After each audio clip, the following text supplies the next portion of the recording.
Hi guys, আসসালামু আলাইকুম। তোমরা কেমন আছো? আমিও ভালো আছি। আজকে সকালে খেতে যাচ্ছি, তো ক্ষেত থেকে মূলা তুলব।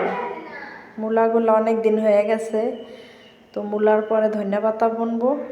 সেই জন্য মূলাগুলা সব উঠাইয়া গরুর জন্য বাড়িতে নিয়ে আসবো, গরুর খাবারের জন্য। এই মূলা এখন আর খাওয়ার যোগ্য নাই, অনেক দিন হয়ে গেছে। সবগুলা উঠাইছি, উঠানোর পরে সব বলের মধ্যে জমা কইরা তারপরে বাড়িতে নিয়ে আসো। আর ভাবি পাশে মূলা উঠাইতেছে, আবিদাও মূলা উঠাইতেছে, দেখতেছে আবিদা দাঁড়ায়া দাঁড়ায়া। মূলাগুলো অনেক সুন্দর, কিন্তু অনেক দিন হয়ে যাওয়ার কারণে এখন আর মূলাগুলা খাওয়া যাবে না, এখন গরুর খাবার হয়ে গেছে।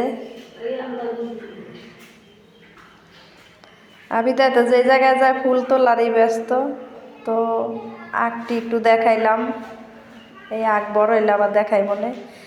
আর মূলা ফুল গাছ সহ, মূলা সহ অনেক বড়, আমার সমান হয়ে গেছে। এটাও দেখাইলাম কত সুন্দর ফুলটা ফুটছে। আর আবিদা তো ফুলের পাগল, যেই ফুলেই পাক ছিঁড়বই। তো সকালটা এইভাবেই কাটতেছে।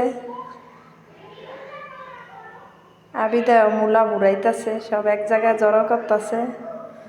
ছোট বোনাও বলতেছে দেখি আবিদা পারে কি না। না, মাশাল্লাহ আবিদা পারলো, সবগুলো এক জায়গায় জমা করলো, আবার হায়ও দিতেছে।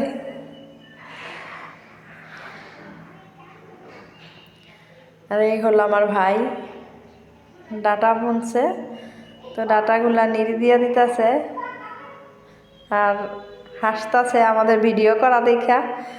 বলতেছে আমি নিরাইতাছি, এটা ওর ভিডিও করে দিয়া দিবি, সাইরা দিবি নি? আমি কি হ্যাঁ সাইরা দিব, ভিডিও করে আপনারা সবাই দেখবো, সবাই আপনার প্রশংসা করবো যে কি সুন্দর করে নিড়ি দিতেছেন ডাটা খেতে।